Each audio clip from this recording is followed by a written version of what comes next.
Hello everyone, Assalamu alaikum and welcome to my channel Sarifatulis Vlog. আশা করছি সবাই সুস্থ আছেন। ভালো তো কেউই নেই, তাই ভালো আছেন কিনা জিজ্ঞেস করে ছোট করব না। কয়েকদিন যাবত ভিডিও দিতে পারিনি, তাই হয়তো অনেকের মনে অনেক রকম প্রশ্ন আসছে, সেই সাথে অনেকে আবার আর্ন করেও দিচ্ছ। তবে কি জানো তো, আজ ভিডিও করারও কোনো রকম ইচ্ছা ছিল না। ভিডিও করার মতো কোনো মানসিক পরিস্থিতিই কারোর কাছে নেই। আর ভিডিও যে এডিট করে দিতে পারতাম না, হয়তো পারতাম, কিন্তু না, ফোন হাতে নিলেই আর ইচ্ছা করে না যে ভিডিও এডিট করব, বা সেই টাইমটাই মনে হয় যে না, তার থেকে আমি বরঞ্চ এফবি, ইউটিউব অথবা ইনস্টা, এই সোশ্যাল প্ল্যাটফর্মগুলোতে নিউজগুলো আগে দেখি, অথবা কোনো নিউজ চ্যানেল অন করে আগে নিউজ দেখছি। এতদয় দেখতাম বাংলাদেশের নিউজ, এখন দেখছি নিজের ওয়েস্ট বেঙ্গলের নিউজ।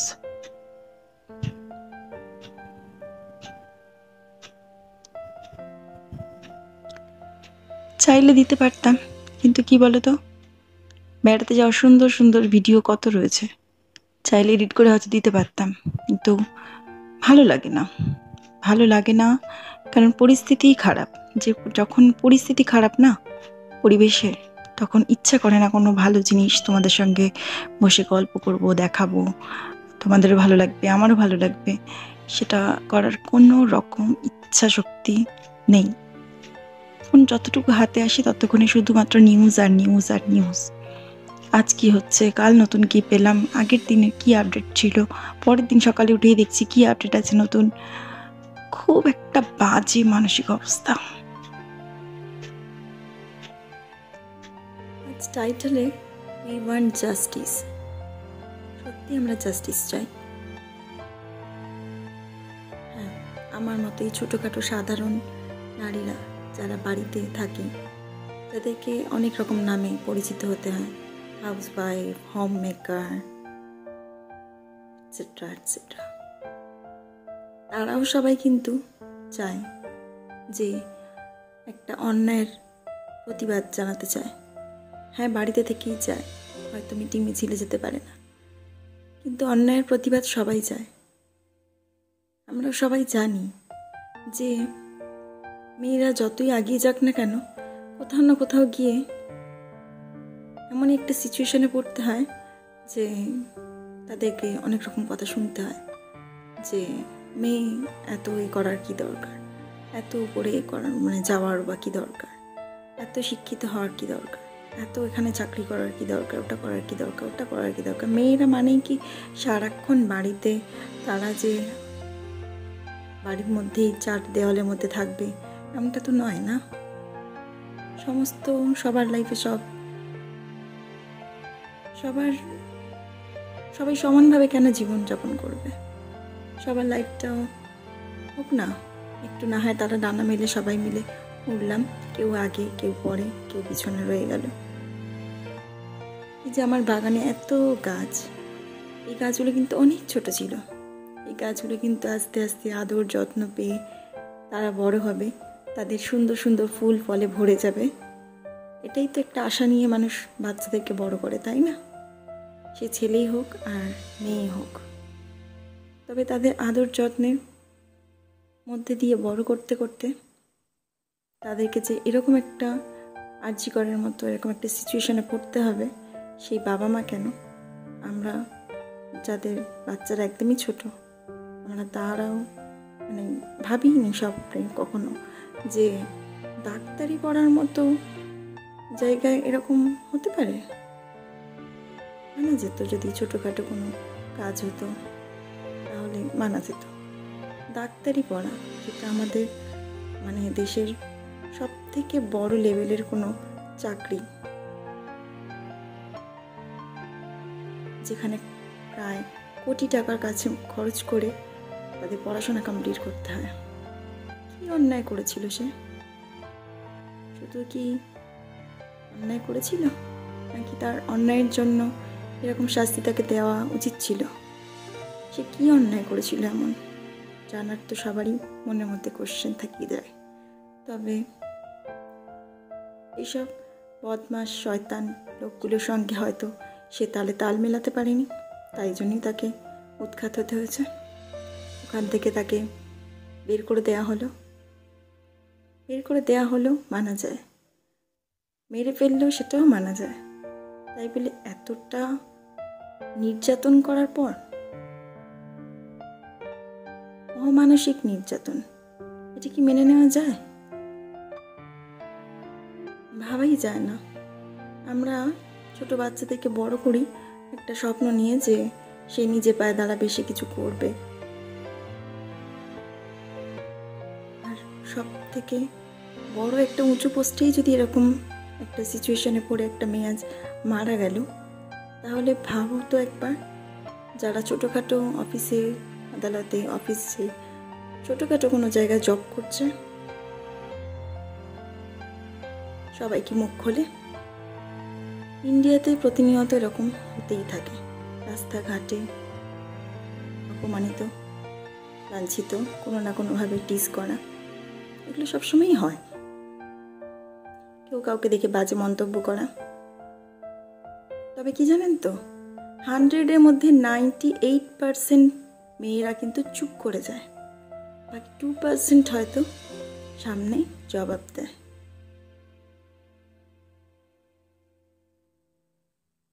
সবাই জানতে পারে, বাকি 98% যারা চুপ করে থাকে তাদের কথা কিন্তু কেউ জানতেই পারে না। শুধু সমাজে মাথা নিচু হয়ে যাবে এই কথা ভেবেই তারা ঢোক গিলে সব কিছু সহ্য করে নেয়। সব অপমানের চাইলে জবাব দিতে পারে, কিন্তু দেবে না। তারা মনে করে মুখ বুঝে মেনে নেওয়াটাই বোধহয় শ্রেয়, কিন্তু এটা উচিত নয়। মুখ সবাইকেই খুলতে হবে। তাই ছোট বাচ্চা থেকেই যখন একটা ছেলে বা একটা মেয়েকে মানুষ করা হয়, তখন তাকে সেই শিক্ষা দিয়েই মানুষ করা উচিত যে ছেলেদেরকে যেমন মেয়েদেরকে সম্মান করে চলার জন্য সেইভাবে ছোট থেকে প্রিপেয়ার করা উচিত, ঠিক মেয়েদেরকেও তাই। শুধু নিজে দাঁড়াবো, নিজের একটা কোথাও গিয়ে স্ট্যান্ড করব, শুধু এইটুকুই নয়, নিজেকে কিভাবে প্রোটেক্ট করব, নিজেকে কিভাবে সকলের সামনে মেলে ধরবো, সেদিকেও খেয়াল রাখতে হবে।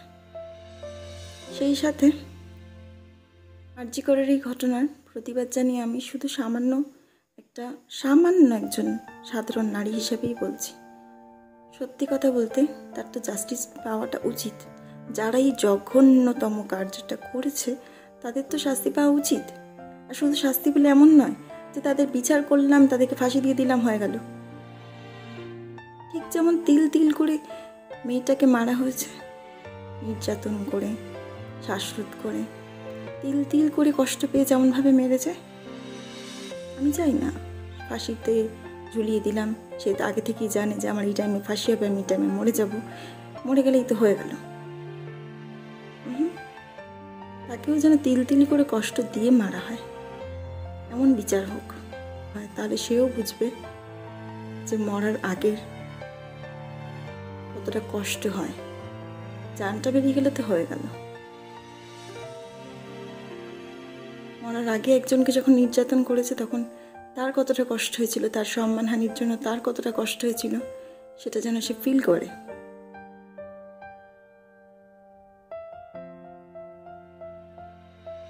আজ একটা মেয়ের হয়েছে, কাল যে আপনার ছেলে মেয়েদের সঙ্গে এরকম হবে না, বা আমার ছেলে মেয়েদের সঙ্গে যেরকম হবে না, এটা আমি কি করে মেনে নেব? এটা তো ভাবাই যায় না।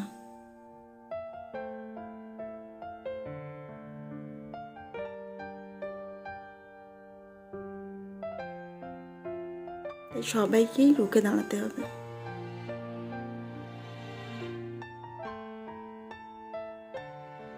তাহলে হয়তো কিছু সংখ্যক, কিছুটা হলেও তার আত্মার শান্তিটা হবে, সত্যি কথা বলতে গেলে। সাথে আমাদেরও ভাবনা চিন্তা বদলাতে হবে। আমাদের এই সমাজের মধ্যে থেকেই সমাজের মানসিক চিন্তাভাবনাকে দূর করতে হবে, খারাপ চিন্তাভাবনাকে দূর করতে হবে। আর নিজেদেরকেও জাস্টিস এমন যেন দেওয়া হয় যে সামনের দিনগুলোতেও আমরা আমাদের ছেলে মেয়েদেরকে বড় করছি, বা তাদেরকে যখন কোনো একটা এরকম সিচুয়েশনে যেন কোনো দিন না পড়তে হয়, সেটা অবশ্যই দেখতে হবে। আজ একজনের হয়েছে বলে পিছিয়ে যাব, এ কেমন কথাবার্তা? দাদা, আমাদের দাদা, আমরা বাঙালিরা যাকে মাথায় তুলেছি, সর্বে সর্বা মনে করি, উনি একজন সেলিব্রিটি হয়ে এই কথা।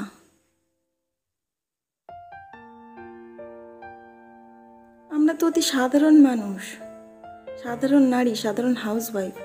একজন সেলিব্রিটি যদি একটা সামান্য স্পিচ দিয়ে যদি যেতেন, যাকে কিনা দাদা বলি, যাকে কিনা রাখি বাঁধা হয়, দাদা কেন রাখি বাঁধা হয় দাদাকে? তারা তো বোনদেরকে প্রোটেক্ট করবে। একজন বলে দাদা এইভাবে এড়িয়ে গেলেন। এই কথাটা, এই নিউজটা দেখার পরে না আমার আরও বেশি কষ্ট হয়েছে। সেলিব্রিটি মানুষ, সে যদি একটা সামান্য স্পিচ দিত, তবু একটু কোথাও যেন মেন্টাল সাপোর্ট হতো।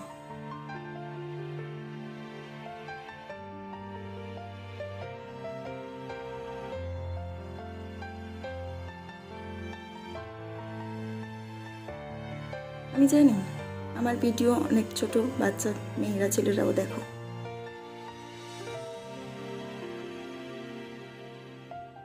কি জানো তো, তোমরা ছোট থেকেই জেনে রাখো বা শিখে রাখো, সবাইকে কিন্তু পজিটিভলি নিতে নেই।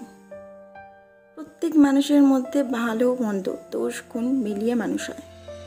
যার মধ্যে দোষের পরিমাণটা বেশি, সে কিন্তু কোনো দিনও ভালো মানুষ হিসাবে পরিচিত হওয়াটা উচিত নয়। আর পজিটিভলি সবাইকে নেওয়া যায় না। হতে পারে সে তোমার দাদু, সে হতে পারে সে তোমার পাড়ার দাদু, কাকু, দাদা, কিন্তু সবাইকে তুমি পজিটিভলি নিতে পারো না। কার মনের মধ্যে কি আছে সেটা তুমি জানো না। তোমরা ছোট, কিন্তু ব্যাড টাচ, গুড টাচ এগুলো এখন থেকে স্কুলে শেখানো হয়। তোমরাও সেই বুঝে চলো। কারণ আশেপাশে পাড়া প্রতিবেশী বা আমাদের আশেপাশে এরিয়াগুলোতেও আমরা কিন্তু প্রায় সময় এমন নিউজ শুনে থাকি, জেনে থাকি। তারা ছোট বাচ্চা, তাহলে সমাজের চিন্তা ভাবনাটা কতটা মানে নিচে নেমে গেছে যে একটা ছোট বাচ্চাকেও খারাপ নজরে দেখা হয়। একটা সামান্য ছোট বাচ্চা, কি আছে তার জানটায়, তাকেও অনেক সময় খারাপ নজরে দেখা হয়, তাদের সাথেও অনেক খারাপ কাজও করা হয়। হ্যাঁ, সবাই চুপচাপ থেকে যাওয়া হয়, কারণ সেই বাচ্চা মেয়েটি বড় হবে, তার চারিপাশে পরিস্থিতিটা তখন আরও খারাপ যাতে না হয়, তার মান সম্মান যাতে ঠিক থাকে, সেই জন্য অনেক সময় চুপ করে যাওয়া হয়। তাই তোমরা কিন্তু কাউকেই পজিটিভলি নিতে পারো না। মনে হচ্ছে সে তোমার দাদু, কাকু, দাদা, কিন্তু তার মনে কি চলছে তুমি সেটা জানো না। সব থেকে বড় কথা, তোমরা কি করে মানে বেস্ট ফ্রেন্ড চুজ করতে এত ভুল করো? ক্লাসে ক্লাসমেটই সবসময় বেস্ট ফ্রেন্ড হবে এমন তো নয়। হতেই তো পারে এটা তোমার বাবা মা বেস্ট ফ্রেন্ড। বাবা মাকে সব থেকে আগে প্রায়োরিটি দেওয়া উচিত লাইফে, কারণ তারা তোমাকে ছোট থেকে মানুষ করেছে। তারা তোমাকে যতটা ভালো বুঝবে, কোনো বেস্ট ফ্রেন্ড ক্লাসমেট কেউ কিন্তু তোমাকে ততটা ভালো বুঝবে না। বেস্ট ফ্রেন্ড যখন মা বাবা হবে তখন দেখবে। আর বাবা বাবাদেরও সেইভাবেই চলতে হবে, যাতে বাচ্চারাও নিজের মা বাবাকে বেস্ট ফ্রেন্ড হিসেবে পেতে পারে। কারণ একবার বেস্ট ফ্রেন্ড হিসেবে যদি তোমরা থাকো বাবা মায়ের সঙ্গে সব কথা শেয়ার করো, তাহলে কিন্তু খুব ভালো। আমার ছোটোবেলার কথাই এই সিচুয়েশানে মনে পড়ে যায় যে ছোটোবেলার কথায় কোথাও কেউ যদি রাস্তায় কিছু বলতো, আমি সেটাও কিন্তু এসে আমার বাবা মাকে জানাতাম, জানো এরকম করে বলেছে। তাই সমস্ত মেয়েদেরকে বলছি, তোমরা সাবধানে থাকো, সাবধানে চলাফেরা করো, সেই সাথে সমস্ত কথা বাড়িতে এসে সমস্ত কথা জানাও। সে তোমার দিদি, মাসি, বাবা, দাদা, মা, যে কেউ হতে পারে, বাড়িতে এসে সব কথা জানাও। কারণ নিজের থেকে, নিজের রক্তের সম্পর্কের থেকে বড় কেউ নেই। আজকাল মেয়েরা পারে না এমন কিচ্ছু নেই। মেয়েরা যেমন খুন্তি হাতা নেড়ে সংসার সামলাতে পারে, তেমন আবার মহাকাশ যানে চেপে মহাকাশও পাড়ি দিতে পারে। মেয়েরা চাইলে সব কিছু করতে পারে।